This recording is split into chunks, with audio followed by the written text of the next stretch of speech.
What is going on, everybody? Welcome back to another episode of the Fight Night show here on the Run for Your Sports YouTube channel, talking UFC on ESPN Dos Anjos versus Fiziev, July 9th card, coming off somewhat disappointing for the crew, UFC 276 title. I know you had a tough 2v2 that didn't go your way, trying to get to the live final, so disappointed about that, but this is a forward-thinking show. We're on to the next one. Title, talk a little bit about your decision there and kind of what went wrong. I know it's a week later, so hopefully the sting has worn off at least a little bit. Yeah, I mean, at the end of the day, what you gonna do? You put yourself in certain spots, you make a decision. You have MMA, you have all week to make these decisions. It's not like NBA where certain news hits late. You have 10 minutes to decide something. So you, at the end of the day, you submit your lineup. You can't be mad at yourself. I was debating Sean Strickland and Andre Muniz and Jim Miller and who's the other one? Jalen Turner, right? Yeah, that's what it was. It was Jalen Turner, Sean Strickland, or Jim Miller and Brian Barberena. That was the 2v2. And I mean, I thought all four were gonna win, which is why it was so hard. And yeah, I mean, I thought Jim Miller would walk through Cerrone. He did that. I thought Jalen Turner, we all thought would beat Riddell. Man, did he look as good as ever? Yeah. Strick Daddy, man, this is a disappointment. Didn't shoot for one takedown. How can you even be surprised? That nut job. I'm still a big Strickland guy. That's not going to change anything. And Brian Barberena goes out and breaks the slate in an absolute war with Robbie Lawler. So it was disappointing. I did not play my cash lineup in it, which I was debating a little bit. I didn't debate too much. That would have cashed in it. But at the end of the day, you got there. There's 30 people left, 10 move on. I'm happy with everything. You can't be mad. That's how DFS goes. I'm very fortunate to be in that position. Very fortunate for all this stuff. So, hey, enough of talking about that, though. I've already moved on from it. DC, $50,000 richer. Man, $47 to $50K. You don't see that very often, man. How does it feel waking up in the morning? Still waking up with a smile on your face, I imagine, because I sure would be. That's big time, DC. Yeah, a big win. I hadn't had a big win like that in a while, so certainly felt good. It was it was one of those. It was a 3-game early slate that I said this on the show yesterday. I was actually on the main slate show with the crew talking up to lock, kind of while all this was going down. I know I had a pretty good chance, but needed a couple more things to go my way to wrap it up and win the 50K. And like you said, I only had $47 in play. I was in some little dinky single entry stuff, and then just the big $15 buy-in, I think it was yesterday, where, man, you got to finish high to make any real cheese. So like even down to the last at bat, like a 1% owned Matt Vierling, some scrub, like if he hits like a double, I'm plummeting down the standings from like 50K to like $500 or whatever it would be. It's crazy, those top heavy payouts. Yeah, a big slate, and I said this in Discord and on that show. I don't think I even would have played that slate if I didn't have core plays, right? But you do, if you have core plays, you got to do the research. If you do the research, you might as well throw it in something. And fortunate enough to ship it. It was basically like my cash lineup. So a 3-game slate, I wasn't really worried about stacking. Like if you look at the lineup, there's really not much correlation in terms of hitters next to each other. It was just the best possible lineup I could make, which is kind of a fun way to win it, right? I think to some extent, because it's not just like, I just stacked the 1 through 5 and did it that way. So you certainly take the money either way, but a fun win, and we're gonna keep it rolling for sure. So thank you for the congratulations, and let's get back to the fights. Keg, sorry for leaving you hanging for the last 5 minutes. How you doing over there? No, I'm doing well, man. You made my day yesterday. I was very, very, very happy to see that you crushed that tournament. How many heads, just so I know, were in the tournament? I believe it was 11,800 teams. I believe. I thought you were just going to say like 11. Yeah, you might as well have said like 832 teams, DC. You might as well. That's phenomenal. Right on the money. That's so cool, man. So congrats on that. Last week, I thought that like the overwhelming majority of the card we got right. There a lot of the members, there was a lot of good screenshots, and we nailed a lot of it. I think it's just the qualifier was the big thing that we wanted to push. It was frustrating. It was frustrating for me. I didn't have that much in play. I don't play nearly as much as you in MMA title, but we were texting all the way like right up to lock because you had that 2v2. I recommended the Turner Strickland side because my big take on the entire card was just confidence in Turner. So I did lean that way. And it's frustrating to lose or when you got that, like the most, just an absolute dominant performance. And then Strickland, man, what? There were two things that tilted me on that card. And the bet side did well. We scraped like a unit's profit, and we had like 2 60-1 parlays like rolling into the last fight, and all we needed was Volk to finish, which he didn't get it done. But the two things were, we probably would have had a much better night because Sean O'Malley was going to cruise control to a decision win. I was on the opposite side, man. Pedro was up 1-0 on the judges card. Bro, if you could win a round in the UFC by throwing 15 leg kicks and nothing else. What did Sean throw? What did Sugar throw? He landed 10 strikes, and it was like 4-3-3. It was like it at least looked like he was in a fight. Hey, plus 265, and I had I'll take that W on that one. He was cruising to the second round. He was definitely winning that round, and I thought that he was getting his timing down. But the Sean Strickland fight, bro, like, what was he thinking? He wasn't thinking, which is the problem. Forward like a zombie against that guy. I mean, man. The worst thing is, I don't know if you saw his Instagram and stuff too. He was talking. He's like, man, I went in there. He goes, I thought I had his timing down. He goes, I'm going to cruise to this fight for 15 minutes on the feet. He was saying, and he's like, next thing I know, I'm like, buddy. He's like, I do it over again. I'm not shooting for a takedown. I knew we were dead a minute into the fight. I was. Title. You're a bigger man than me, saying that you're still a Sean Strickland fan. I am. If I was you, I'm 5-1 on the Duke. Yes, that was what mattered the most for my money. The 5 wins did not make up that 35 grand the ticket was worth, but still. I'm curious to hear you guys' thoughts on the eye poke in the O'Malley fight. Oh, the Duke couldn't see the next day. Like, it was bad. Yeah. It swelled up. Like, I don't know how I feel about it. Initially, I thought it was total BS and he was trying to get out of it. But like looking at it, I guess he got him deep. And he woke up like it was literally puffy. He couldn't see, the eye was swelled shut. Like, Pedro Munoz isn't gonna do. He's not one of those guys to take the easy way out like that. I thought he had it was a weird fight, really weird fight. Like you said, he didn't throw anything. He didn't land did he even throw anything but leg kicks? It was just leg kicks, which I liked. Like, I mean, what a joke. Come on. But Title, like you, I only entered a couple lineups, but I was 5 for 5 going into that Strickland fight. Yeah. And like I had Stoilarenko and I had one of the other big scores at like 120. It was sickening, bro. It was sickening. I thought Munoz should have at least take the full 5 minutes to see if your eye can feel a little better. I thought that was weird. I feel like when you like, because his eye literally was swelled up. It couldn't, like, I feel like when, like, he said he was seeing black. Like, well, yeah, his eye was closed. He wouldn't open his eye. He couldn't. For 5 minutes. I mean, I just look at. You just got to look at the next day and how it went. Sure. And that's when you can. It's pretty. I understand that, and I don't expect a man to fight if he can't open his eye. Right? He can't. But my problem was just not taking the. I mean, I hear you. You've been poked, and we've all been poked in the eye before, and sometimes it feels better a few minutes later. At least take the time and see. Not like that though. I don't think it would have mattered, but it is what it is.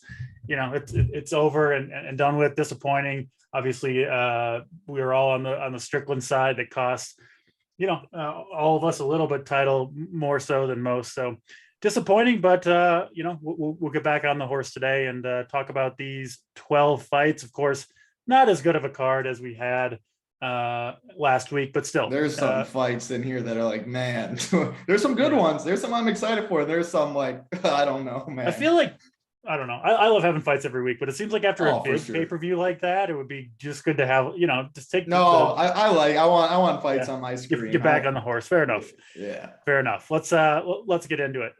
First fight of the night, a name I'm probably gonna completely butcher, but that's all right. We'll go with what is it, Kakramanov? We'll go with that. The first name I will get from you guys if you say it, but I don't know how to say it. Kakramanov, plus for me. Yeah, plus 115 underdog here against Ronnie Lawrence, who's sitting around minus 135 or so. Keg, let's start with you on this one. What do you see from a betting perspective? Yeah, I thought that Ronnie Lawrence looked pretty good against Mana Martinez, especially early in the first and second round. His last time out, I thought he looked good, but he did get dropped a couple times in that fight, especially in the third round against Martinez. I don't think that he's a bad fighter. I actually like him. I think his gas tank is a real asset in this division because he could really set a pace. On the feet, though, he's nothing special at all. I think he's serviceable as a striker, not much more past that. The volume is going to be there. He has some power, but where he excels is on the ground. He's always at his best when he is close to somebody and eliminating the space, right? I think that he level changes on the feet, which gets his takedowns more often than not. And he likes to be heavy on you. He likes to hang his weight on you and make it ugly. Kakramanov, I think he's got pretty much just as good of a gas tank as Ronnie Lawrence. And I think he can also set a really, really good pace. He's way more dynamic on the feet than Ronnie Lawrence is, but he doesn't really throw as high a volume. He does have heavy hands, though, and he's got solid footwork. I think that his balance is really good. He has a background in Sambo and Judo. His grappling's high-paced, and it's really effective. And on top of that, I think that he's got a pretty sick squeeze if he can get you caught up in a submission. So the odds open offshore around Lawrence minus 160. Kakramanov had taken about 20 cents at the time earlier in the week, but that's been even more than that. So a couple things. Kakramanov took the Trevin Jones fight on short notice. He showed up and he showed out. Looked really good. Second thing I want to bring up is that the best fighter that Ronnie Lawrence has fought to date is probably Mana Martinez, who isn't really great. He's okay, but he's not great. And he still got dropped in that fight. Kakramanov is the only fighter to make Umar Nurmagomedov look like a human being. Like, he was ultra competitive in that fight. Despite the loss, he had a great showing against somebody who we all said on this show last week could potentially be a future world champion. So I understand why they have Kakramanov, the dog. I don't agree with it, though. So I took him earlier in the week at plus 120 and put that in the Discord for our subs. But he's taken a little bit of money. Now he's like plus 110, plus 115. I don't mind it, man. I on a horrific betting card, I think that he's one of the more live dogs on the whole slate. So I'm going to go with Kakramanov here at plus 115 is the current price. Yeah, I mean, some of my favorite bets are on UFC cards are when you get a plus number on someone that you think should rightfully be favored. So those are always fun. Title, one thing that stood, I didn't watch the tape on these two guys. Usually do that on Thursday night or Friday morning, but I don't blame you. I wasn't going to be grinding. How many drinks went down? Zero, but I wasn't going to be grinding the tape last night. So one thing that stood out to me in the numbers, though, Ronnie Lawrence in the 3 UFC fights, about the highest takedown numbers I've seen, 9 takedowns per 15 minutes. Impressive, but I mean, you got to be like letting the guys up a lot to get that many takedowns in the first place, right? That means that the guy's getting back up and you got to take him down again. That's the only way you can get to that a huge of a number. So That was curious to me. I'm interested if you have a take on that, and then obviously break down the fight any way you want to. Yeah, Ronnie Lawrence is one of the boys that I definitely like backing. But man, Kakhramonov is a complete stud. We're talking about a lot of these fights on this card that I don't like. This is my favorite fight outside of the main event on this card, which just shows how high level it's going to be, I think. You look at Ronnie Lawrence's numbers, like you said, in his 2 UFC fights, and then we'll include the Contender Series fights too, averaging 9.15 takedowns per 15 minutes. You don't see that. And like you said, yes, you do have to, like, your control can't be elite if you're getting that many takedowns every fight. And his control it's solid, but it's not like suffocating on the mat. He doesn't keep him down there for a whole round if he gets down there once. But every time he makes them work back up to the feet, and then he chains another takedown, and he has cardio for days. So he just keeps chaining them and chaining them. And his entries are really good. If they get up, it gets to the feet. He has some volume on the feet, but everything on the feet is to set up that next takedown where the entry is really good. Yes, last fight, I think Manny Martinez is solid, actually. I mean, if you look at him, he's 9-3. 8 of his wins are by knockout, and a lot of those have come in the first round. The dude has a lot of power in his hands. He dropped Ronnie Lawrence twice in the 3rd round in that fight. Ronnie Lawrence has only lost once. He's never been finished. But man, he showed some toughness in that fight. Like, some of those fighters are going to be knocked out cold, are going to quit, and they're going to be done in the 3rd round after that fight. After he already secures like 6 takedowns in that fight, he fought for your money. He got the win against Manny Martinez. It was a solid win. His Contender Series fight, didn't fight anyone very good, but absolutely dominated him. Vince Cachero, not too great, but he finished him in the 3rd round, dominated him there. He's just looked really, really good. And I think he's going to have success getting the takedowns in this fight. However, with Kakhramonov, his grappling is very good. These scrambles on the mat are going to be insane. I don't think Ronnie Lawrence is going to be able to control Kakhramonov on the mat. When he completes the takedown, Kakhramonov is going to be looking to get to his feet instantly. He did get controlled a little bit from Trevin Jones in the 2nd round last fight. He took it on short notice. He looked a little tired. Trevin Jones was also tired too, but I think we see a better Kakhramonov with his gas tank in this one. On the feet, Kakhramonov all day, but he has struggled a little bit in the clinch up against the fence. Ronnie Lawrence isn't the biggest guy for the division, but I think he might be able to control it up against the fence a little, grind it out. Kakhramonov has very good trips there as well. I'm just breaking down this fight, and man, I went back and forth on this fight every single, like, each day. I was like, man, I don't know what side to go, but I do know Keg's the betting guy. I'm the DFS guy. I'm going to have a bunch of these guys, both of these guys in DFS, 8,400, 7,800. The pace is going to be phenomenal. If Ronnie Lawrence wins, he scored 134 and 131 in his 2 wins. If he wins, decision, I don't think he finishes. If anyone finished, I think it's going to be Kakhramonov. But you get 15 minutes of takedown, some control time, all the volume in the world. He's going to break the slate at 8,400. If Kakhramonov wins, I think he probably finishes Ronnie Lawrence, which I think he could knock him out. Maybe he could find a submission. But Ronnie Lawrence just pushes a pace where the other guy is going to score well if he does get a win in that. And he easily can. So I think it's a 50-50 fight. I think the value is probably what Keg's saying with Kakhramonov. Ronnie Lawrence has been one of my boys. I've loved what I've seen ever since the Contender Series. He's going to be my pick, but man, I think he's going to be very, very chalky. I think Kakhramonov is going to be pretty chalky, but I'm definitely going to eat the chalk on both guys because this is going to be a really, really fun, high-paced fight, really, really good scrambles, and both these guys have a bright future, I think.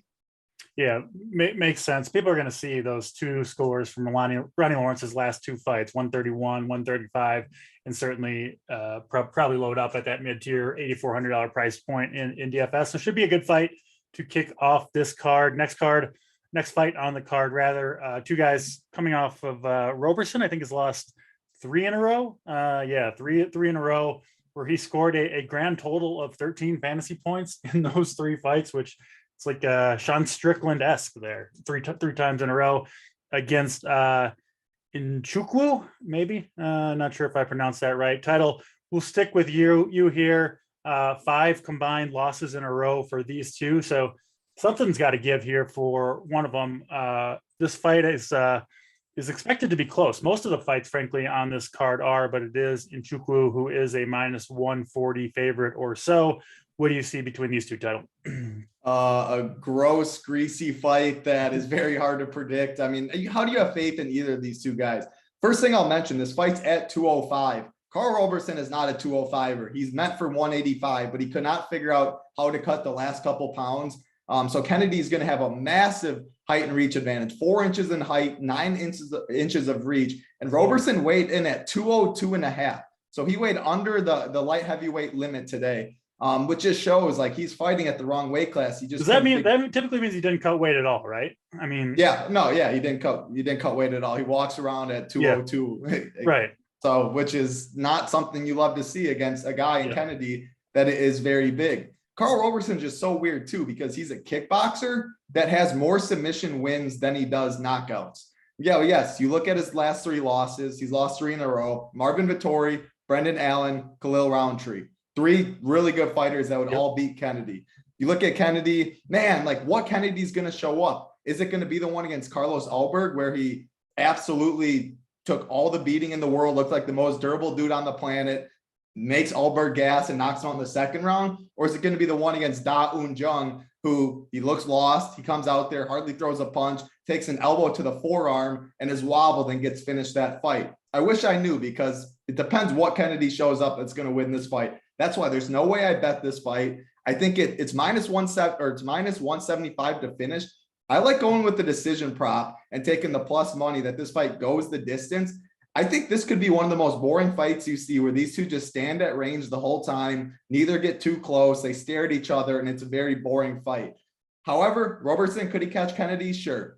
Could Kennedy use his volume? He uses his cardio and win it that way? I think so. But I think the more than likely, especially when it comes to the odds at the plus money, I think we could see a really boring fight here. So I'm going to tread lightly. I play 150 lineups. Of course, I'm going to get some of both. This fight Vegas thinks is going to finish. It's 205. So yeah, the higher the weight class, the more finishes you see. But I'm going to be pretty skeptical on this fight, because I can see a really boring fight, and that's what I'm leaning actually. But Kennedy's my pick with the tail of the tape advantage, with the weight advantage and all of that. Yeah, makes sense. Ted, let's go to you. Kennedy and Roberson, what do you see? Yeah, the big thing is I just can't bring myself to back Carl Roberson at 205. A 9-inch reach disadvantage is serious, man. The only thing that's about as big as you see in a region. For sure. And really, the only thing that he has going for him here is that Kennedy Nzechukwu is cheeks too. He's not that good either. Yeah, but like, I can forgive the Marvin Vettori fight. Marvin Vettori is a stud, even though it was at 185. Okay. It's an awful look. I'm not high on Brendan Allen. All he does is literally roll on the ground and try to bite your ankle. He's an ankle biter.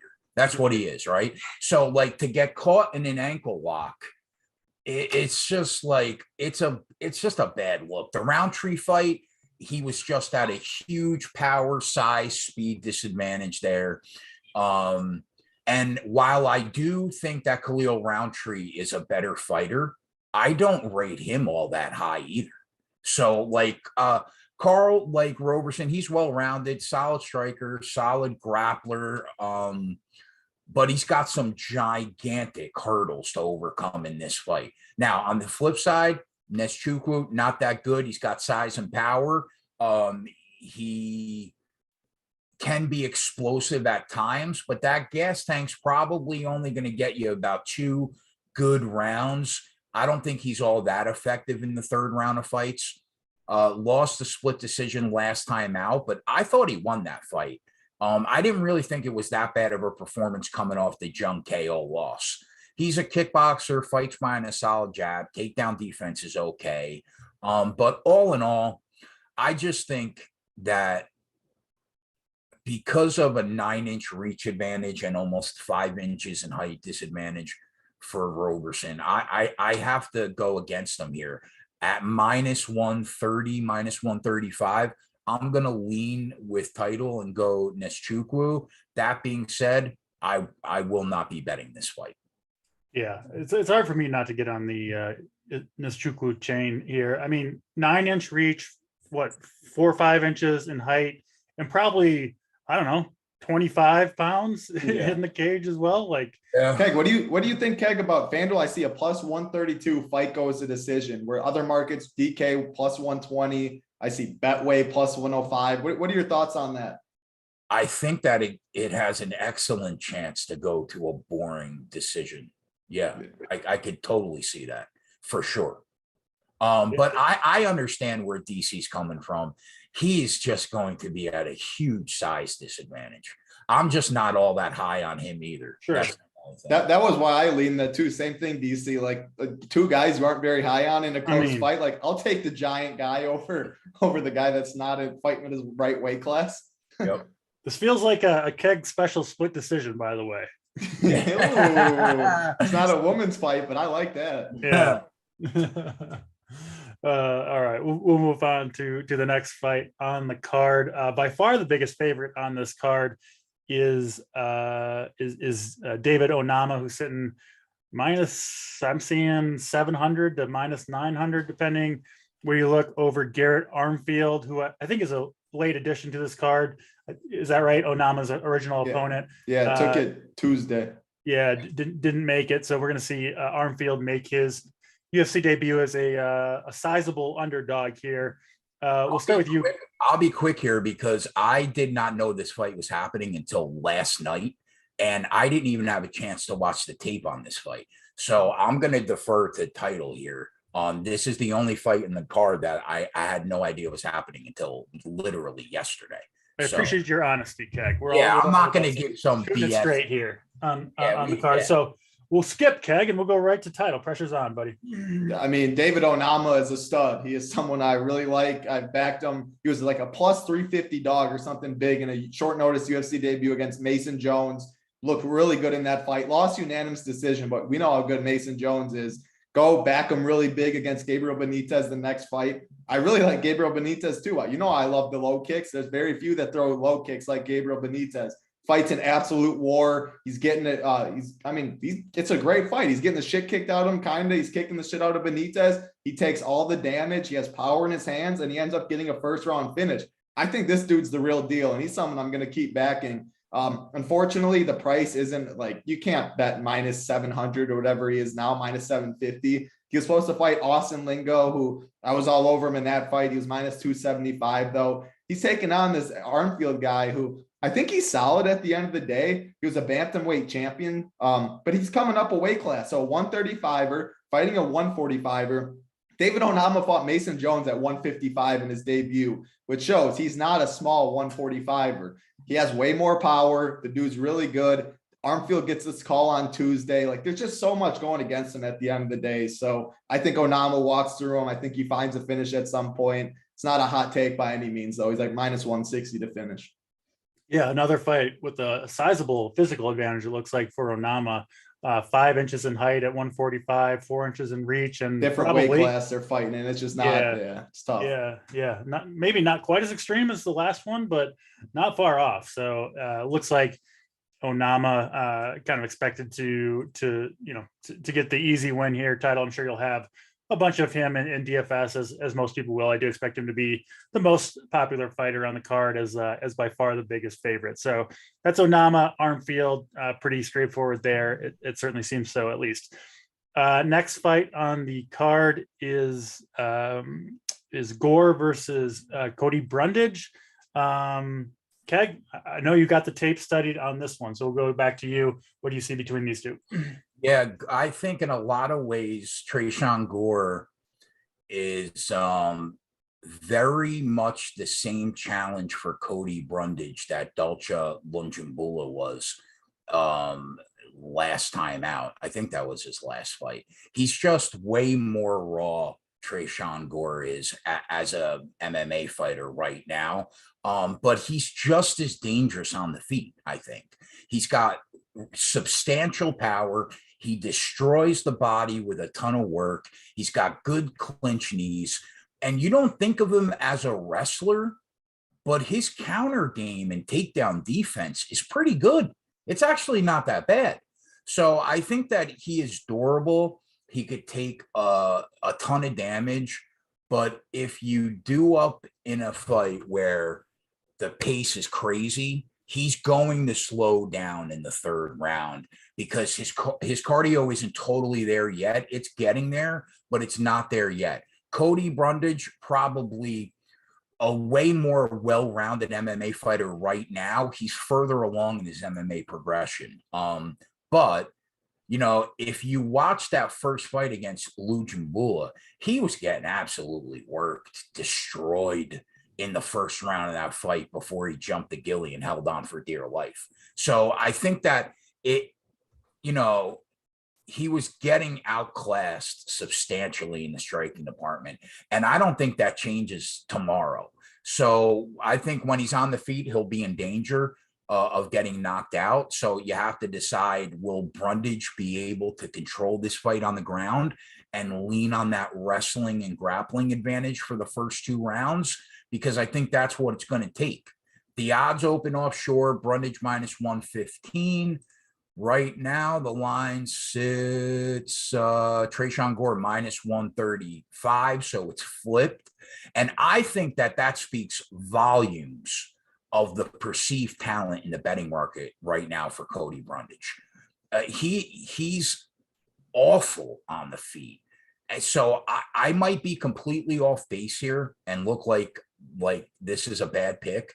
But I think that Tresean Gore's takedown defense is going to hold up and keep him upright at least long enough to do some real damage, because he's going to win every exchange on the feet. I don't mind the money line, but you've lost way too much value. So I would avoid that like the plague. I took him inside the distance at plus 275 earlier in the week, but that line has moved. I think it's now plus 210. But I don't mind it. I still don't mind it at plus 210. I think it's worth a shot, probably even at that price. But Run Pure Subs grabbed it at plus 275. Aside from that, I don't see much here. Yeah, I mean, it's a good reason to subscribe to Run Pure, get Keg's bets when these lines open up. Get the value. I'm sure, Keg, you see this often where you jump on the line early and it kind of moves in your favor. And, we do these shows the day of or the day before. And sometimes a lot of that value is gone. So we certainly do our best, but there's an advantage to being a sub and obviously get those bets in early, get the most value you can. As always, Title, what do you see between Brundage and Gore here?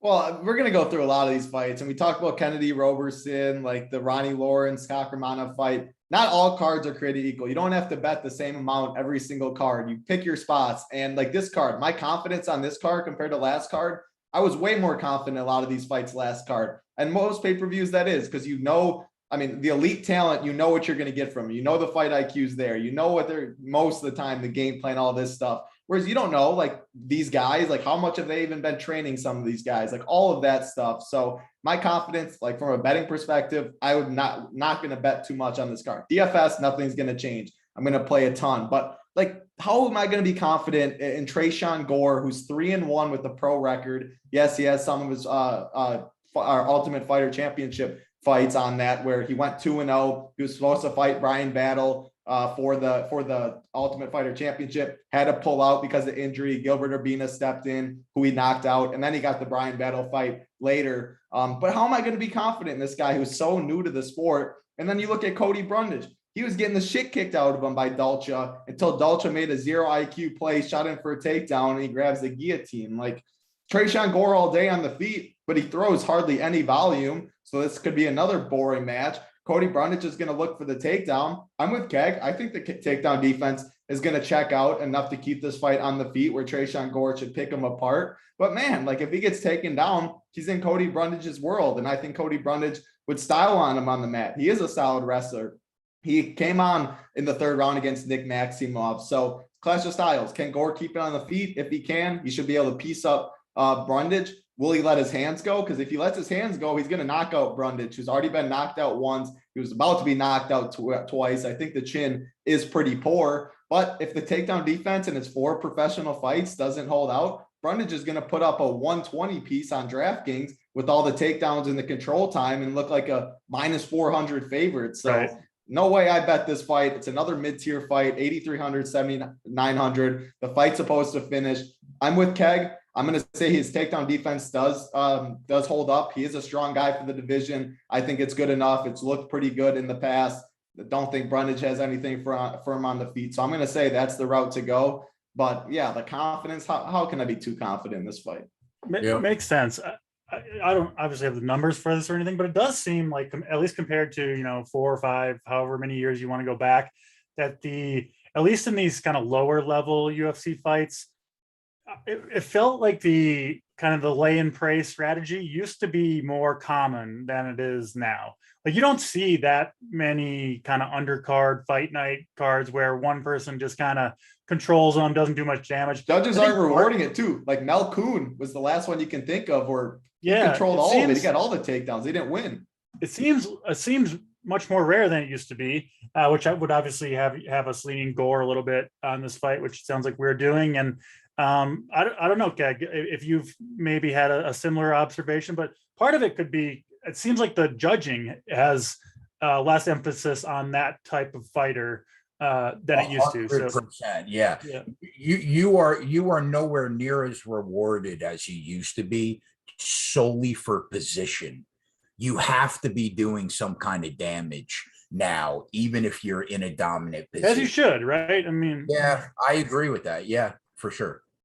Yeah, so that's an interesting point, I think, just to consider going forward. And I also think just with MMA, it's a young sport evolving. I bet in general, some of these strikers are more trained in takedown defense and how to get up than they used to be, right? The peer strikers maybe weren't training that. They're getting better all around for sure. Yeah. The lower, like top to bottom, you have to. You can't just be a striker unless you're Alex Pereira. So it could be a couple factors in less fights like that, which, hey, I think that's a good thing for MMA in general, makes it more exciting, at least from where I'm coming from. We'll go to the women's division next. Antonina Shevchenko and Courtney Casey going to duke it out. Shevchenko sitting around -175 or so. Actually, kind of varying numbers all over the place. But yeah, -170, -180 favorite is Shevchenko in this one. Keg, will go right back to you. Shevchenko, Courtney Casey, what do you see here? Yeah, just quickly back to the Strickland thing for a second. You sent me a DM last Saturday night, and then the Pereira fight happens, and we're on the live show. There's like 5 of us, and I'm like, can you imagine watching that and then realizing that I told 4,000 people that Sean Strickland was the side? That's so bad.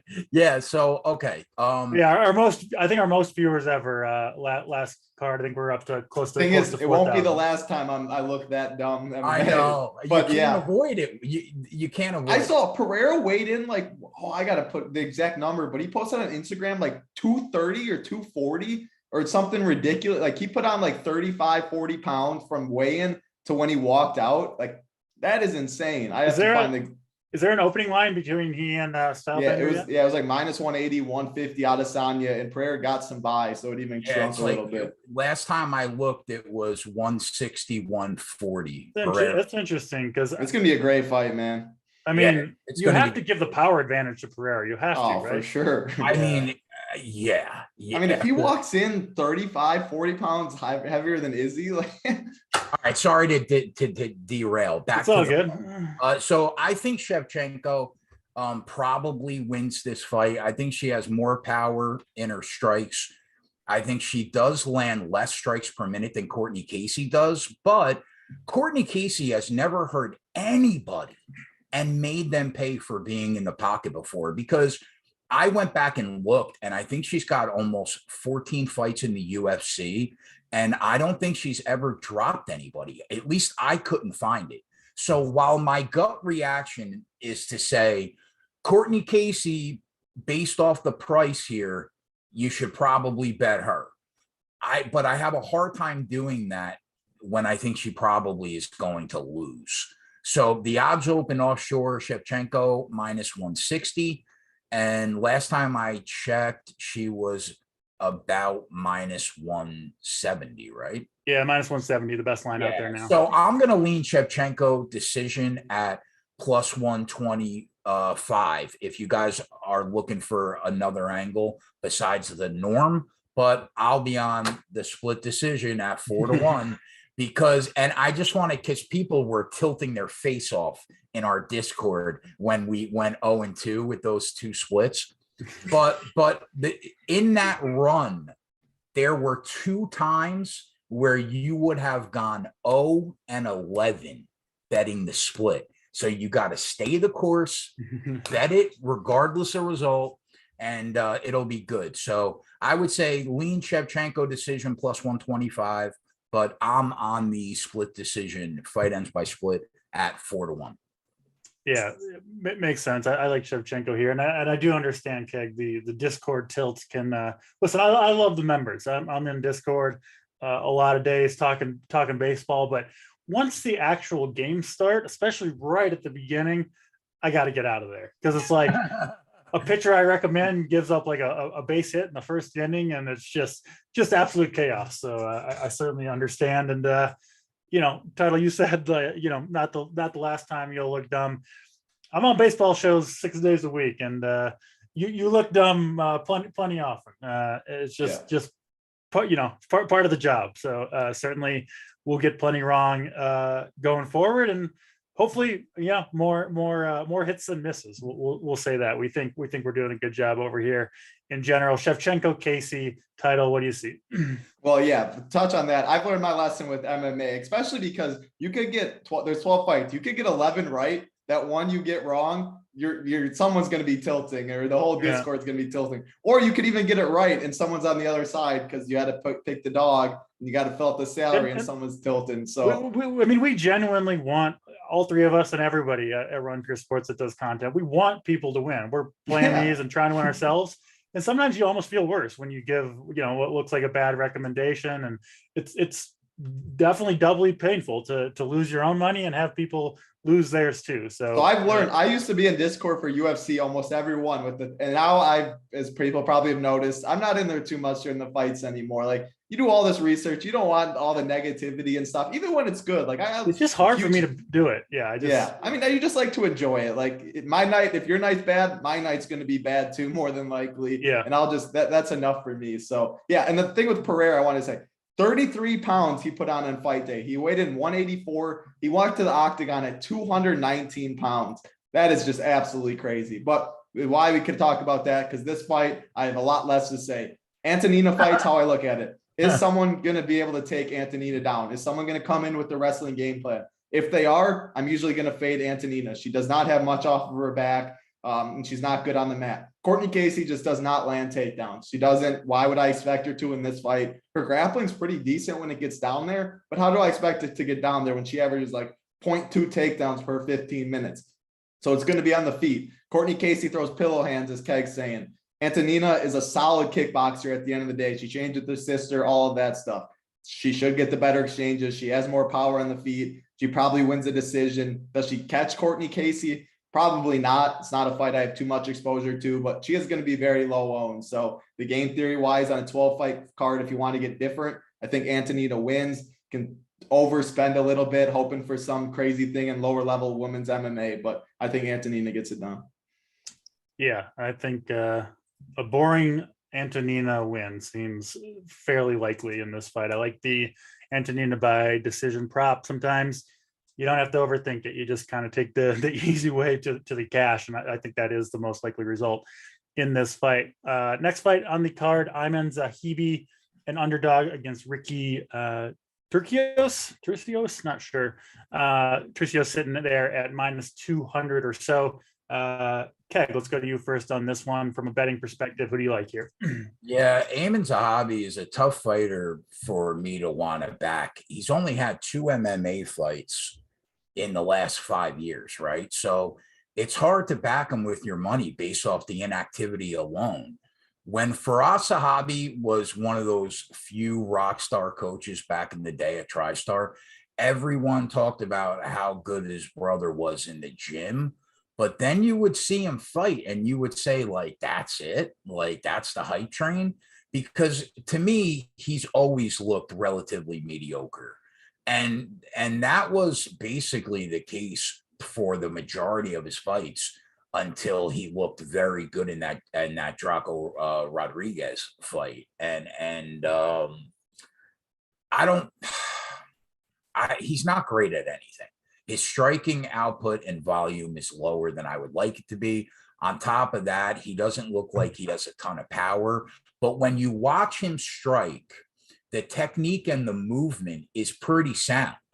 So his takedown defense is solid. He has a black belt submission game, but I don't think that he's very good at it, as weird as that sounds. But Ricky Tercios had a very good showing in season 29 of The Ultimate Fighter.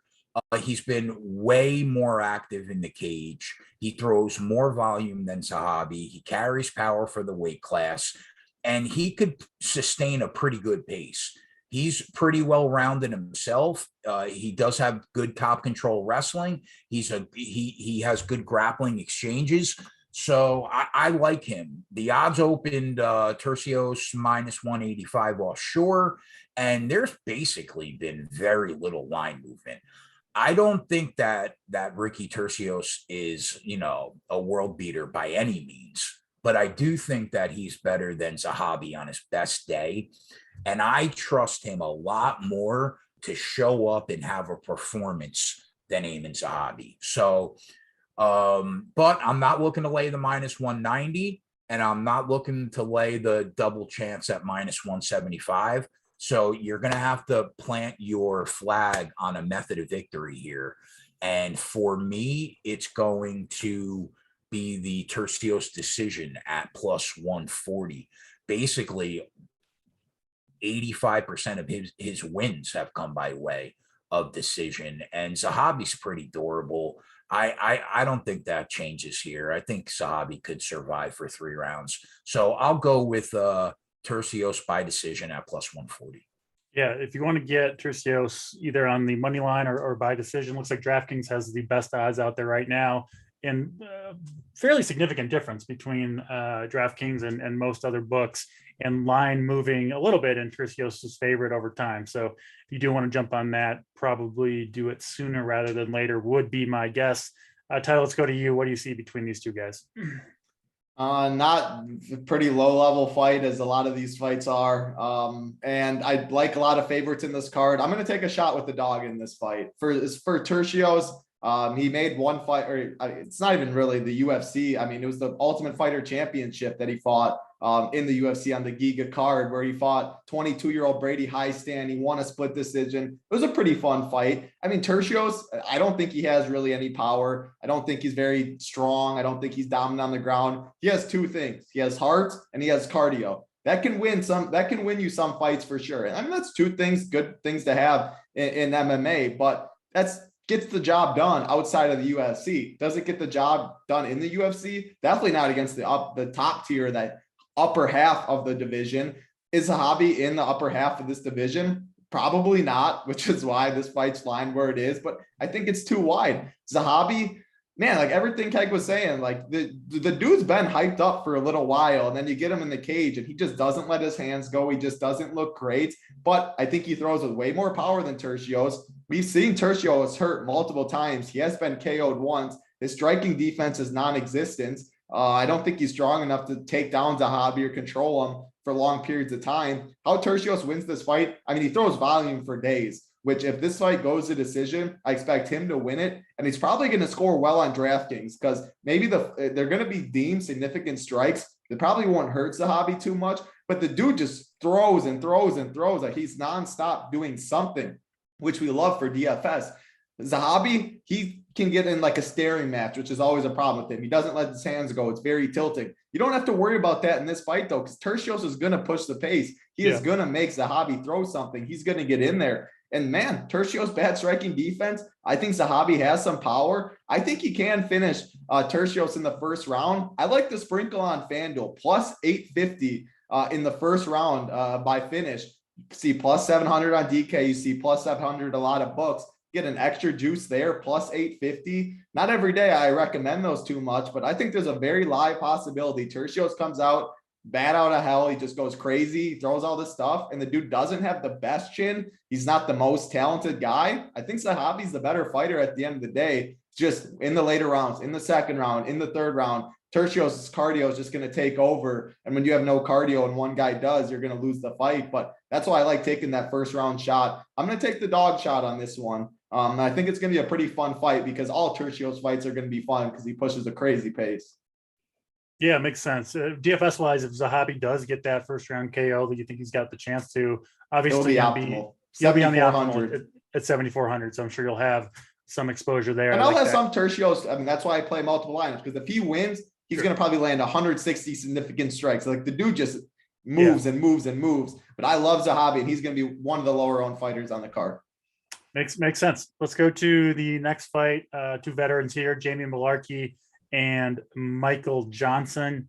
This one, actually not that closely lined. Malarkey sitting around minus 230, minus 240 over Michael Johnson. Obviously, both these guys have been around a while. Let's stick with you on this one, Title. What do you see between Malarkey and Johnson? Yeah, no, this fight should be pretty fun. I'm excited for this one. Michael Johnson opened up as the favorite in this fight, minus 150, 130. And now Malarkey's sitting around minus 225. Again, we don't see those lines. That's way on the offshore. We can't find them. Malarkey got That's about as big of movement as you're going to see, though. Oh, yeah. And it got bought down right away. Like the line was just wrong. Someone probably hit it for 10,000, 15,000, whatever. And it just automatically dropped the line is how I look at it. Because we didn't see that line. It opened minus 200 around there for Malarkey. I mean, man, Jamie Malarkey, I like it. He'll fight for your money. He's tough. He walks forward. He mixes in the takedowns. He averages 3.38 takedowns per 15 minutes. But he's coming off a knockout loss in a pretty bad one at that in March. So that's not too long ago. It was against Jalen Turner. We know how good Jalen Turner is. There's no shame in that. But still, he's been knocked out in 3 of his 5 losses. And he's coming back pretty shortly, which is a concern in this one. Michael Johnson, he has some pop on his shots, man. We all know Michael Johnson. He's fought everybody in the division. That 20-17 record isn't good, but he's fought, you name it, he's fought them at the end of the day. 36 years old. His problem is his takedown defense is solid, but once he gets on the mat and on his back, he just doesn't have much to offer. And his fight IQ is awful. Like, go watch that Thiago Moises fight when he's beating him in the first round easily.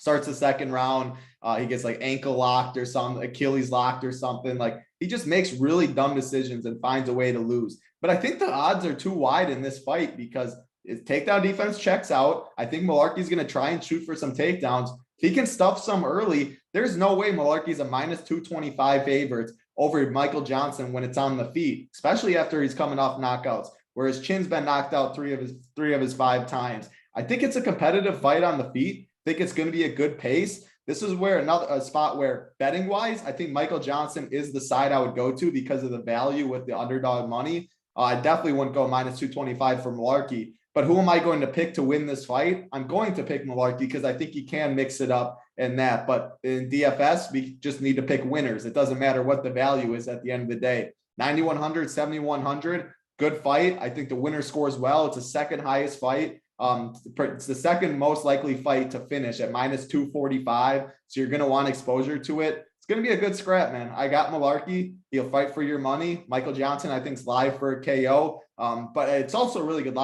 betting spot because if Malarkey can't get the takedowns early and it looks like he won't get them all fight, definitely hammer Michael Johnson. He might even get a better number. Yeah, that all makes sense. Keg, we'll go to you. Just general question on the betting markets here, because for this fight where we see the line open nowhere near what it closed at, is there a specific offshore book that typically posts lines first, and do they take decent action on that number? Yeah, I think basically like a normal recreational bettor won't have a problem getting down whatever that they want to get down. Sure. But Bet Online has props on a Monday. I've used that book. I like it. Yeah. Can you imagine getting knockout submission props on like a Monday? We don't get that till Thursday. No. And you said is that the book? Like when I was like, I want Stoyarenko by Armbar. Is that the book that you said has all? Oh, that was BetMGM. That's a legal site. But offshore, I would say by a mile, Bet Online is where you're going to want to go to get those early lines. Cool. Yeah. Just a general question there. Well, what do you see between here, Malarkey and Johnson? Yeah, I mean, not a lot I can add to what Title said. The book's been written for a decade and a half on Michael Johnson. Solid striker, solid wrestler, no chin. Jamie Malarkey, he's looked okay, not great. I think that he's pretty big for the division. His cardio tends to hold up well, and it usually gets better as the fight goes along. So I don't think he's a great striker, but it gets the job done. What I like most about his striking, though, is his defensive striking. He rolls his head, his movement, whether it's level changing or whether he's rolling his head in exchanges, whether his hands are always up at his head, his striking defense is really, really, really good. So I think it's going to be harder than normal probably for Michael Johnson to try to catch him. Historically, we know Michael Johnson's best round is always round one. And if we're being fair, he has usually been winning most of the fights he's been in the UFC up until the point where he loses it. And that's the big knock on Michael Johnson. I can't really back him anymore. I think it's probably time for him to retire. That being said, I did not see an angle in this fight I loved. The only thing that like I even remotely thought about was Malarkey KO at plus 130. Maybe he could just tap that chin, just a dusty chin. But I did not feel good about. I didn't feel good enough to bet it. So I'm going to pick Malarkey just like Title is. And I would say the KO at plus 130 would probably be my favorite look. But that said, I don't like this fight from a betting perspective at all. Do you expect him to try and mix in some takedowns, Keg? Maybe. I mean, the average is over 3. Like, yeah. And Michael Johnson off is bad. That's how I'm, because on the feet, I think it's gonna. Yeah, neither guy has. Markey has a good chin, but man, it's only gonna get worse as we see. Like, as Michael Johnson doesn't have a good chin. He's been knocked out twice only, but it gets worse with. I don't know. I think I don't know. It's an interesting one for sure. Yeah, Best Fight Odds does have a pretty juicy line if you like that Malarkey by KO, plus 170, and that's compared to plus 130 on DraftKings, plus 125 on MGM. So if you do like that Malarkey KO call, FanDuel does have a much better line out there and a bigger discrepancy between the books than you'll typically A lot of see. those are for the props. Yeah, FanDuel looks like they have the best ones in a lot of these fights for yeah. So if you like that, go and hit it. Just the huge difference makes me kind of want to touch that 170 a little bit, to be honest. We'll go to the first fight on the main card, back to the women's division, a fight, if I'm honest, I have a hard time getting too excited about. Cynthia Calvillo and Nina Nunez, third time's a charm, Keg. As you can tell, not as excited about this one. It is Calvillo sitting around minus 150. Let's stick with you, Keg. What do you see? I'm fully convinced that Cynthia Calvillo is done with fighting. She does not like it anymore at all. She doesn't want to get hit in the face anymore. I feel like we've seen like a lot of women's fights recently where one of the fighters is like, yeah, this is my last one.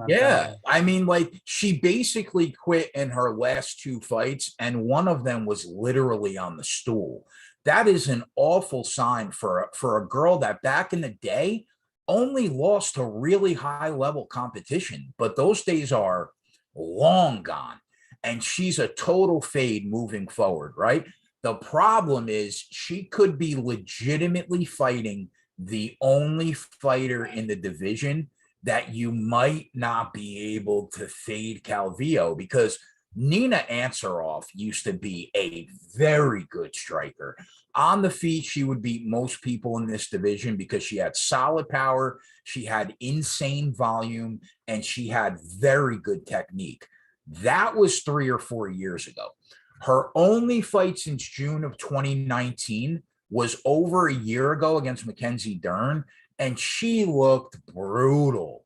So I think that she's content to be a happy mom at home and, like, just watch your wife destroy the planet. Amanda Nunes is good at her job. So, like, but all that said, I don't know. There's no right answer to back here. Odds open offshore, Calvillo minus 170. Last time I checked, it was like minus 145, minus 150. Right now, where are we? We are minus 140. Yeah. Okay. So the play for me is the fight ends by split. And I really, in my heart, okay, let's say Keg wasn't on the split train. Okay. Keg, you got to save us the time on some of these women's fights. Just the split decision, lock it up. Yeah, but I feel like an idiot though if I don't like, but okay, all that aside, had I not been doing that, I could not bet either of these women, and I would bet the split decision prop anyway. So I think that's the play here, because I can't pick Calvillo and I can't pick Nina Nunes. So I don't know, Title. Maybe you have a look here. I guess I'll say Calvillo because she's still active. But yeah, split decision. Let's go to Title. Calvillo, Nunez.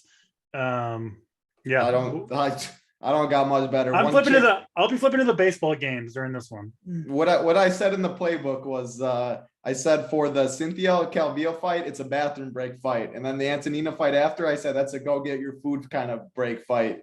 Like that's what I'm saying with this card. Like there's some good fights. Ronnie Lawrence, the top card, like the last 3 fights we'll talk about are good. But these fights in the middle, like who's going to put your money on this fight? If you do, you better be calling the 1-800-GAMBLERS number, because you don't know what's going on. Like, you just want to be a degenerate at the end of the day. Cynthia Calvillo quit her last 2 fights. She quit on the stool. Nina Nunez, who knows where her head's at the end of the day, like way past her prime. I look at it, I check the odds. Who's the underdog? Nina Nunez is the underdog. You get plus 130. She's 800 cheaper in DFS. Sure, I'll take that one. That's all I got to say. I mean, she's got to keep it on the feet. I was just curious what they would say when I called that number, and it just made me want to bet more. So I advise against it. Next fight on the card. You have called it, you said?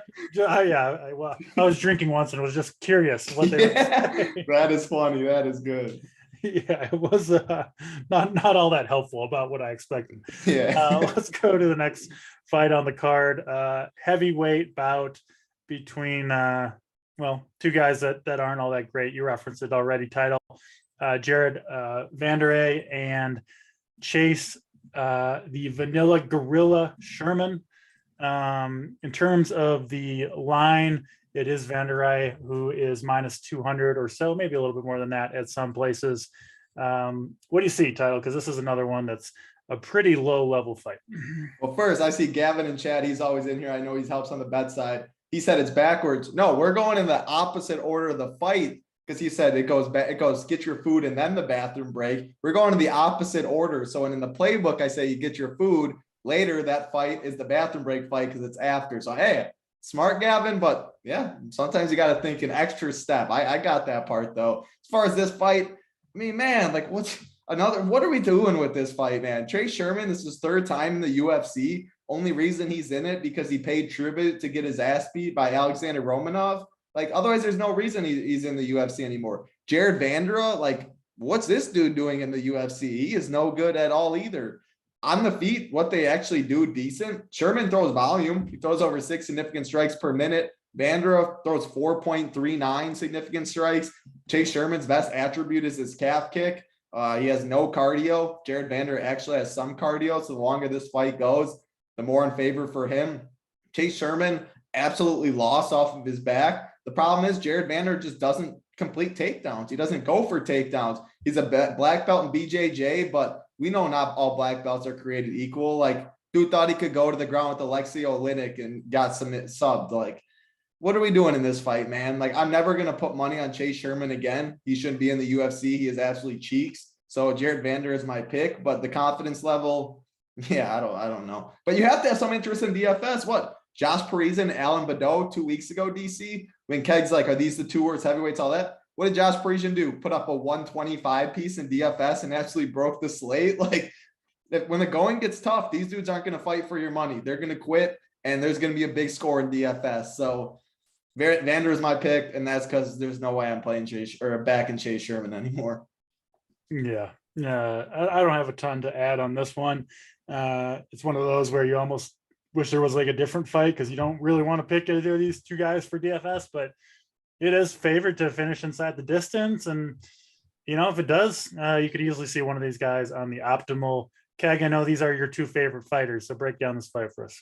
I mean, I could wax poetic for 8 minutes on this fight, but I'm not going to do that. Okay. I think the big difference between these two guys is that Chase Sherman absolutely falls apart after the first round of fights.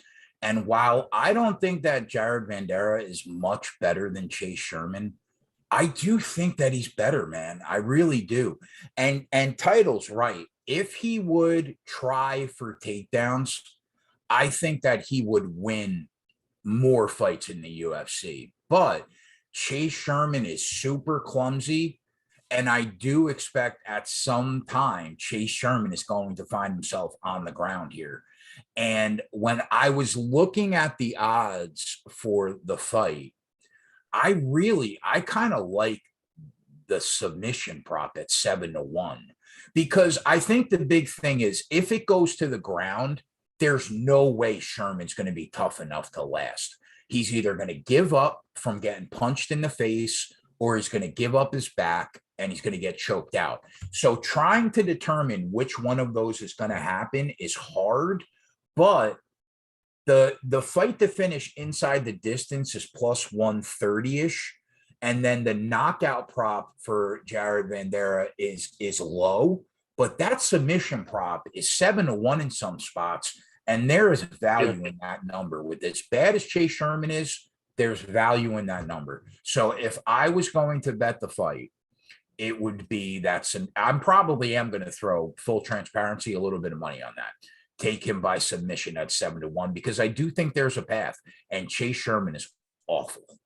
Yeah, I mean, so these fights where you don't really like either fighter and kind of think both guys are bums, for lack of a better word, you take the big number, right? You take the plus 700 by submission if you think that's realistic, over the KO plus 160, and you go from there, right? So you go for the big hit, or maybe you bet not quite as much, and you don't risk too much on fighters that are low caliber, that you just don't have a lot of confidence in either guy. So I totally understand that. We'll go to the next fight on the card. I believe the second biggest favorite on the card is Said Nurmagomedov against Douglas Silva de Andrade.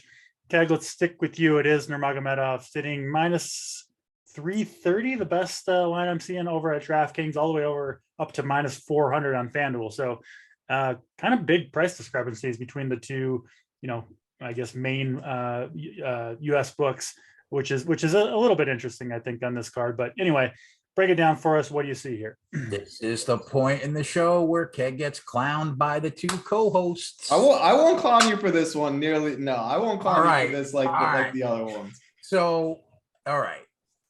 Everybody's going to see that last name, and their minds are going to be made up. Okay. Now, here's the thing. I don't know what Said Nurmagomedov is yet. And there are going to be a lot of people in their video breakdowns this week that are going to tell you where he's at and like what level his game is at. Here's the truth. Okay. Since December of 2019, he has had 1 minute and 45 seconds of cage time. Okay. So the only people that actually know where he's at are his coach and his dad, probably. Now, yes, he finished Cody Stamann. Yes, he finished Striegel quick. But how many times do we sit here and see a ton of average fighters get quick finishes in the UFC? It happens all the time. Am I saying he's average? I am not. But I am saying I don't know what he is yet. We saw him fight 3 rounds against Ronnie Barcelos. How'd that go? He lost. So we know the pedigree on the ground. We know the last name. And we know that his striking does look good. Not great, but good. Aside from that, his level of competition has been a joke, man. So the verdict for me is out. On the flip side, SDA, I think, is a really good, scrappy veteran that's going to fight for your money. He's stupid durable. He took a ton of damage last time out against Sergey Morozov, right? Weathered the storm, and he ended up choking him out in the second round, right? That can happen here. He's getting long in the tooth. Yes, he's 37, but his striking is still solid. He's got power, and the kid's 28-4, and he's never lost a fight at 135. So I think that he flows in and out of the pocket well, and he's content to fight behind that jab until he starts headhunting, and he's got a serious overhand right. So I think that the odds open offshore, Nurmagomedov minus 225. We know he's taking about $1 worth of line movement. And listen, he should be the favorite here, but not this wide. So I think that SDA is way more live than the public is giving him credit for. I think you should probably continue to wait, because between now and tomorrow night, I assume that last name is probably worth another 30 cents. But I will be on him at plus 270, 80, 90, because I just don't think that the line should be that wide. Yeah, you can get plus 285 on SDA right now, but like you said, steady line movement for Nurmagomedov in his favor, and that's probably not going to change, right? That's probably going to continue to move that way all the way up to fight time. So if you want to get D'Andrade here, I will probably wait. I think that's good advice.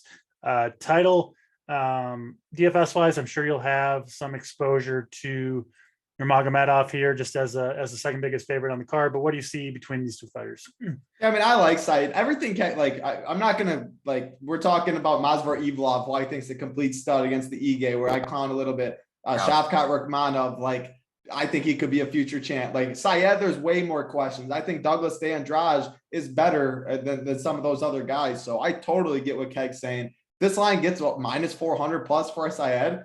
The value is definitely on D'Andrade. I mean, this dude, you won't find a more ripped 37-year-old than this guy. This dude's a grown-ass man. This dude's got all the power in his hands. He hits you with that overhand right, you're definitely going to go down. The thing is, I am a believer in Said. Again, has he proven too much for us yet where we can say he is the truth? He is going to be around. He's going to be at the top of the division for a long time? No, we can't. So it totally makes sense. But his striking, I mean, you see the last name Nurmagomedov. He is not like Khabib. That is not his style. His grappling is good, sure. If it gets on the mat, his wrestling solid. He is good when it's on the mat, but he is known as a striker. He throws a ton of spinning techniques. He's a very good striker, I think. What I like most about him is he's very technically sound defensively. He doesn't get hit at the end of the day. He uses his range well. He has a range advantage in this one. He's the taller fighter in this one. He lands 4.75 significant strikes per minute, only gets hit 2.35 per minute. That's as good of a ratio, a difference as you'll see. I think he's in and out of the pocket. I don't think D'Andrade is going to be able to touch him. I think Saed's jab, I think he's just going to come at all different angles. But I hear you, D'Andrade, if he gets another knockout, 20 of his 27 or whatever, 20 of his 28 have come by knockout. Dude's got all the power in the world. So I get it, but I agree. The favorite, I thought minus 300 was right. It keeps getting ballooned more and more. I just think that's dumb. And I think this is a fight. Betting wise, yeah, if I have to bet one person on the money line, it's going to be D'Andrade for sure for the value.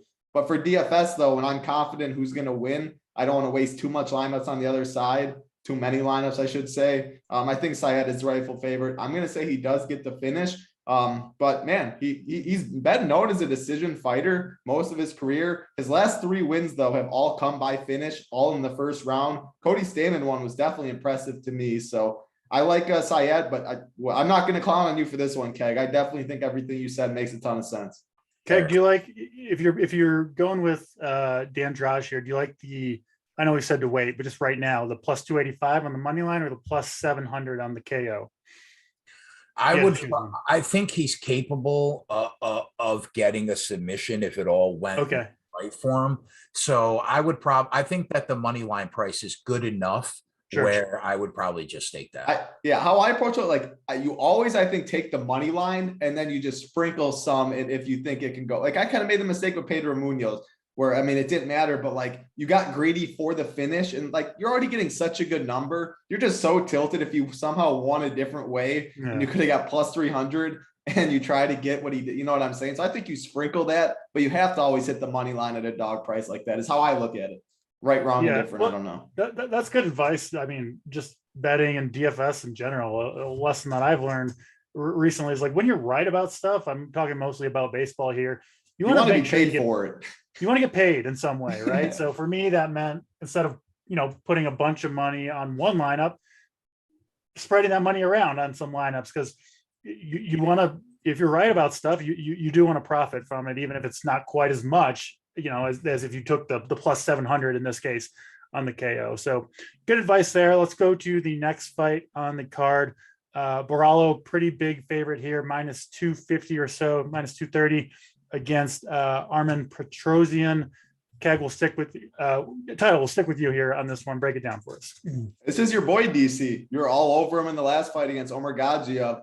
Kyle Bahayo's a stud, man. This dude is really good, I think. And yes, it's still early in his career. He's only 11-1, but these are the guys you have to be ahead of the curve on and back. Unfortunately, the number and the Vegas line is not letting you get ahead of the curve because Armen Petrosian is no joke, man. And that's why this line is surprising. It opened even more. Like Kyle was minus 300 at open, and now it's at minus 230.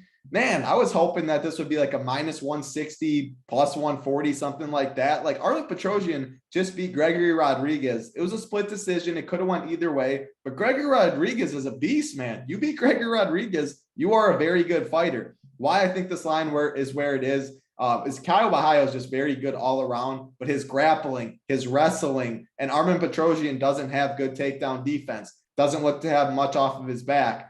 Bahayo has very good fight IQ, which it looks like so far. So it looks like he's not going to stand and trade with Armen too long.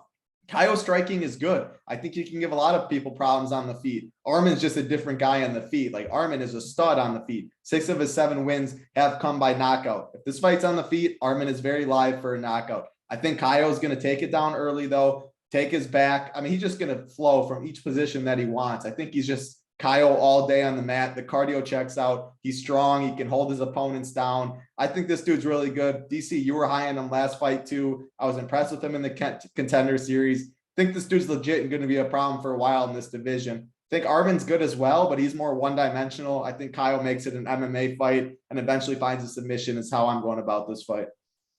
Makes sense. Keg, we'll go to you. Bahayo sitting, I think the best line plus 300 or so via submission, which seems like a little bit of a juicy line to me if you want to get a better number than the laying that minus 220 or so on the money line. What do you see? It's plus 300 that or KO. So like you're picking which one at the end of the day is how I approach it. I'm going to bank on sub. Would a ground and pound surprise me? Not at all, but you don't want to bet minus 230. So yeah, I lean sub.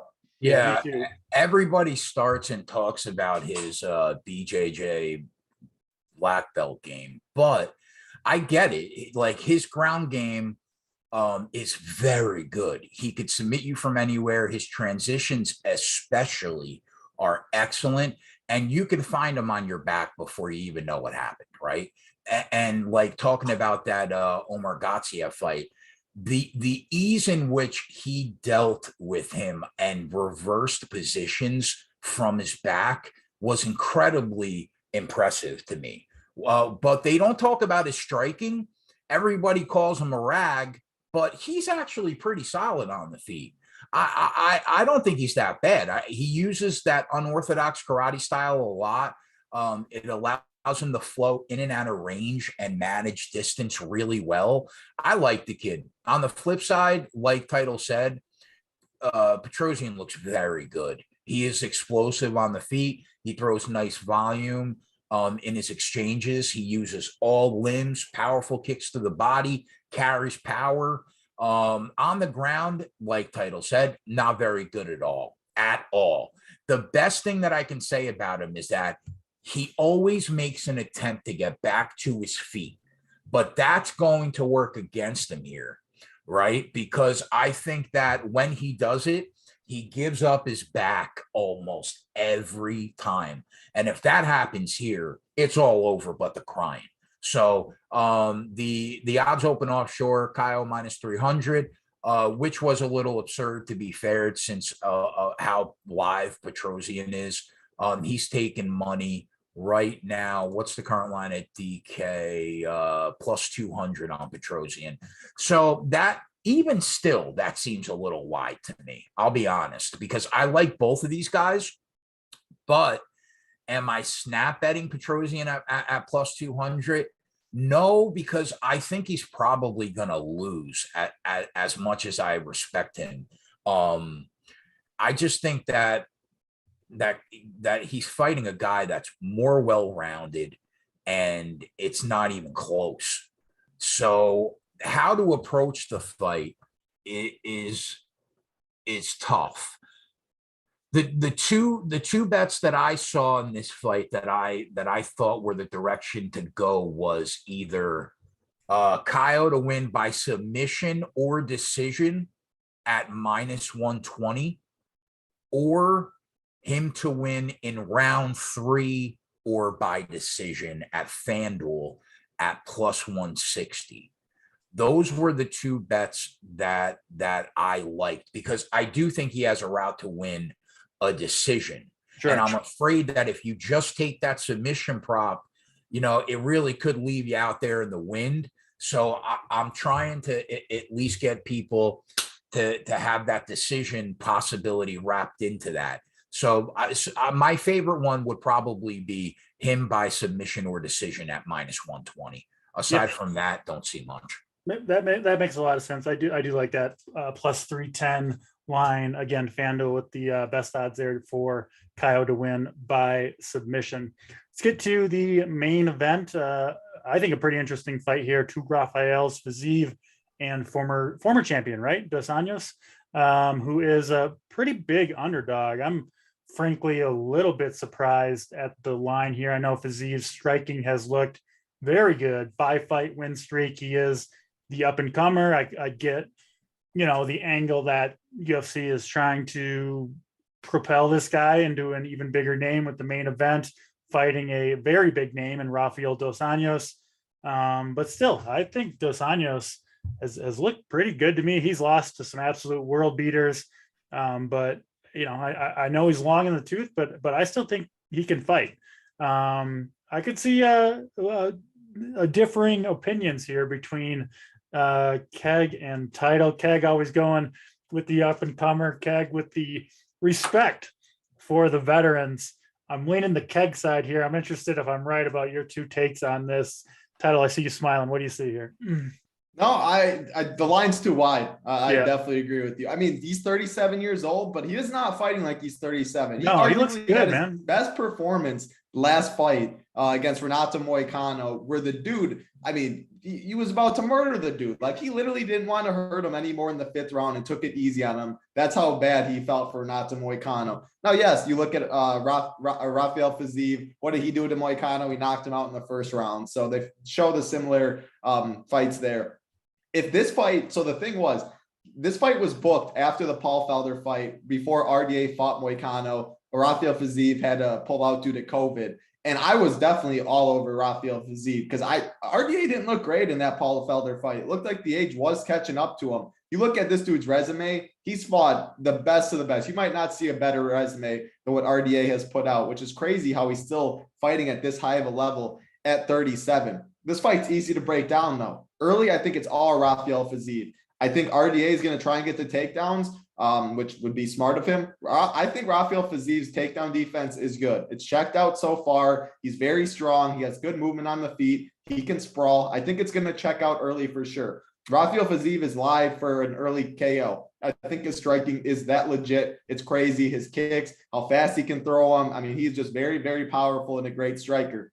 RDA, he definitely has a good chin. He's been knocked out 3 times in 13 losses, but again, against the best of the best guys, Rafael Fiziev can knock out anyone at the end of the day, though. He's never been in a 5-round fight, though. Whereas you look at RDA, I mean, 3-round fights are weird for RDA. 7 of his last 8 fights have all been 5-round fights. All of them have made it to the championship rounds.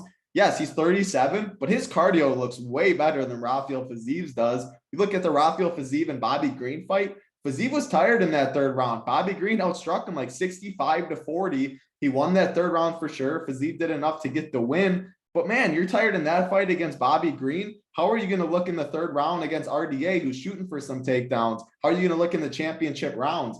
I am a little concerned. So I think it's Fiziev early, RDA late. This is what I do when I get to really close fights, though, that I don't have a strong lead in DC. The line is way too wide. I think the betting is easily RDA for the value side. I look at the ownership for DFS, though. I think we get a rare situation where RDA is going to be more popular than Fiziev. You look at the prices, $9K and $7,200. Yeah, the $1,800 difference. Absolutely. You look at the top tier. Oh, David Onama, Syed, Kyle Bahayo. Like the top tier is loaded this week.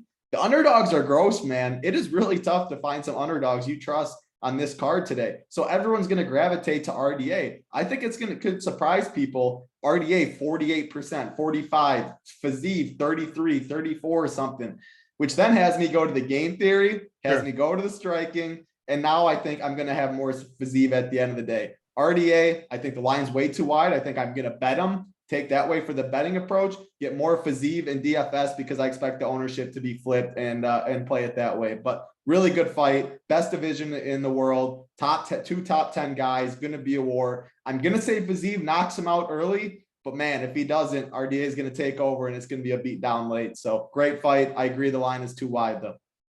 Yeah, obviously, you know what you're talking about, DFS wise. I do worry though, Fiziev. I mean, I see a potential scenario here where maybe the takedown defense holds up pretty good. He's able to outstrike RDA, but like there could be significant portions of this fight where Fiziev's not scoring any fantasy points at all, right? Yeah.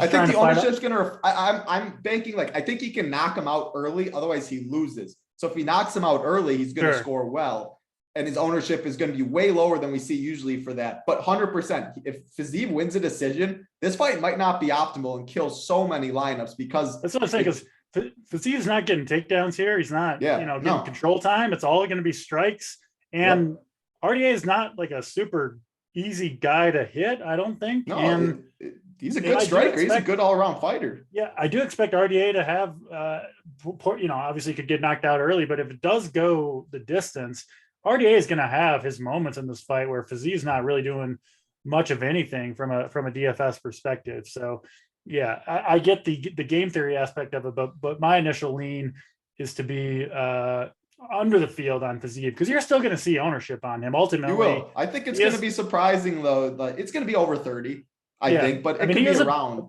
a big favorite in the main event. I mean, that type of fighter, no matter what style of fighter he is always going to get the Onama being added late this week really lowered it though and made it even more because he's minus 750. But yeah, everything you're saying, RDA, if I like this fight should be what, minus 120, 100. I'm looking at why is this line so wide? I don't understand. I honestly think Dos Anjos is going to win this fight, but so that means, I'll have a sizable chunk on the Dos Anjos money line. Keg, where do you stand? You got to be riding with Dos Anjos with me here, right? I'd be shocked if he wasn't. Yeah. Don't let me down, Keg. Well, little Fiziev. All right, so curveball. This fight is interesting to me because it's 5 rounds. I think Title nailed it. We know 44 now. This will be 45 fights into his career. RDA is still fighting on a high level. He's the definition of well-rounded. Cardio is insane. Striking, volume, and power are there. I think that he can box with a lot of fighters in this division, even at the age he is right now. On the ground, I think his submission game is never really talked about, but it's very good. His wrestling chops are probably still underrated, even though he's known for it at this point in his career. He's probably even better than people says he is. So I think that he's a really good test for us to find out where Rafael Fiziev is right now. Is he ready for the next level? Now, Fiziev, we've talked about, we're all super high on. We know he could drop you dead pretty much in every single exchange inside of 3 rounds. His cardio isn't as good as RDA's, obviously. He's usually good for 2 really high-paced rounds. And the 3rd round isn't awful, but you can tell that he's starting to slow down. So a big question in the fight is what happens if we see the 4th and 5th round? Will RDA be able to take over late if it gets there? Those are questions that we may see answered on Saturday, or we may not. So it opened minus 200. He's taken about 30 cents maybe worth of money right now. So here's where I'm at. RDA isn't going to come with the same striking style that Bobby Green had success with against Fiziev. That's not in his DNA. When RDA is striking, it's usually 3-piece combinations in the pocket. He does not move all that much when he's trading. His feet are usually planted. Bobby Green is a much more fluid and flows in and out of the pocket way more than RDA does. And on top of that, RDA doesn't have the hand speed to compete with Fiziev at this point in his career. And because of all that, I feel that he's probably going to get hurt badly somewhere inside the first 12 minutes of the fight. I think that this fight is incredibly cut and dry. There's no need, in my opinion, to bet RDA pre-flop. Why? Because he's an underwhelming advantage to win, an underwhelming underdog to win the first 2 rounds in this fight. He just is. And I think that it's like Title said, either he's going to get knocked out inside 12, 13, 14 minutes, or he's going to take over in the 4th and 5th round. So how I'm going to approach it, especially because the state of MMA live betting right now, the books are lost. They don't know. The judging is so bad. They don't know how to accurately line these numbers live. And we have had multiple spots where the fighter that was winning up 2-0 was 5-1 in the 3rd round. So keep that in your mind this weekend. You got to be locked in live because the books still don't know what they're doing right now. I think you nail Fiziev by KO now at plus 235, and that's your only bet going into the fight. And then once you're watching the fight, if that bell rings to start round 4 and you think that RDA took one of the first 3 rounds, he's probably going to be plus 550 going into round 4, maybe if he's down 2-1 or maybe plus 450. At that point, you're going to get a way better number than you would have gotten on him at this price right now at plus 175. Yeah. And there's no reason to do it because he's such an I think he's such an overwhelming dog in the first 10 minutes of this fight. It's specifically because of his hand speed. It's nowhere near as fast as Fiziev. So I'm going to say going in, I'm going to take the KO prop at plus 235 with the full intention to get on RDA at a great price. If I think he took one of the first 3 rounds going into round 4, that's how I'm going to approach it. Yeah, it all makes sense to me. I mean, anytime, Keg, you break it down like that and you seem confident, not necessarily how the fight will, which way it's going to go, but if one fighter wins, it's going to be this way. If one wins, it's going to be that way. I mean, I'm looking right now, you can get, Fiziev in round 1 is plus 650. Fiziev in round 2, you can get plus 1,000. And then you could take those 2 numbers and you could bet Rafael Dos Anjos to win in round 4 at plus 2,800, right, or Dos Anjos to win in round 5 at plus 3,500, right? And you put a sprinkle on each of those 4 numbers. If one of those hits, you're going to make big profits. Because none of us on this show right now even know if Fiziev, if round 5 starts and he can't breathe, he's probably getting finished. Because that's what I'm saying, 35-1. Yeah, right. Yeah, I'll take a shot on that. So, so some of these fights, and that's why it's nice to have, you want to have multiple books. Obviously, Keg, we have our add-on package with you, live betting package with Run Pure Sports. That's all sports, but including, is that every UFC card, right? You're analyzing live, given the every UFC card, every NASCAR race, and once football starts, I'll probably be live for every game. And you're a big units on that package for people that do follow it. So if you're watching the fights, if you want to sweat it with Keg, check out that package over at Run Pure Sports. Big profitability potential, and if when Keg's wrong, you can yell at him in the Discord too. So that's always an added bonus as well. But that will do it for these 12 fights. Thanks for joining us. As always, hit the like, hit the subscribe on your way out. It does do a lot for us. It allows us to bring you these shows free of charge each and every week. Members get in the baseball show, the live Up to Lock. It is members only today, 90-minute show. We'll have 5 or 6 guys breaking it down. I'll be hosting it.